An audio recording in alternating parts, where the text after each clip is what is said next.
Welcome to the Beis Halevi series, episode 22. The Beis Halevi now tells us that based on all the understanding that we've given till now, we see the tremendous mistake of people that think that the only way they can make their livelihood is through illegal measures.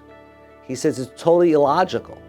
If we believe that hishtadlut is only something we need to do to cover the miracle, and hishtadlut is something that God tells us to do, but God's sending it to us, how could it be that God would say the only way you're going to make your money is through doing something illegal? That's impossible. If God's giving it to you, He can't possibly need you to do something illegal. And that's why the Gemara says that the sin of weights and measures is such a severe sin, which we're going to see that a little bit later. Because a person is basically saying that I need to take my livelihood into my own hands, and that the only way God can make me pay my bills is by lying and cheating and conniving, which is limiting God's abilities. Doesn't make any sense. It's similar, the Chafetz Chaim says, when he's talking about Shmirat Shabbat, it doesn't make sense that the only way you're going to make money is by working on Shabbat. It's been pre-decided how much money you're going to make, and working on Shabbat's not going to change that. And it's impossible to say that's the only way you're going to make your money. He gives the mashal, the Chafetz Chaim, of a barrel.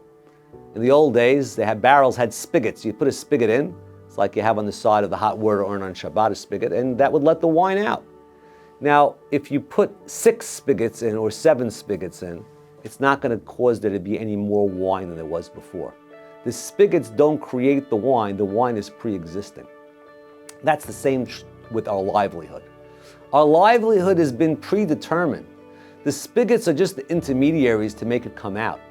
And an illegal spigot is not going to do anything more than a legal spigot. I like to bring down a little story that I read when I was a boy in 7th grade. I did a book report. Why I chose this personality, I don't remember anymore. Maybe the teacher gave us options, I don't know. But his name was Lucky Luciano. He was a mobster, and his name was Lucky because he was once in a motorcade and they tried to kill him and he got away. He got the name Lucky Luciano. And Lucky was not a great man. He killed many people. But due to the help that he gave to the war effort, the mafia ran the docks during World War II.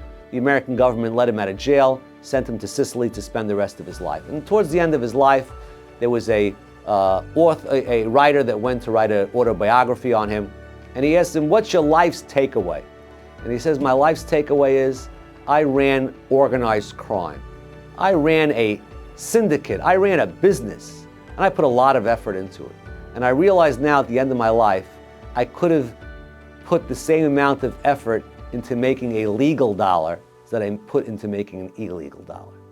I put so much effort, and I could have just opened a Fortune 500 company." And that's the same is true with our parnasah. You're going to make the same amount of money whether you do it with a legal or illegal way. Why do the illegal way and get punished as well? Have a wonderful day.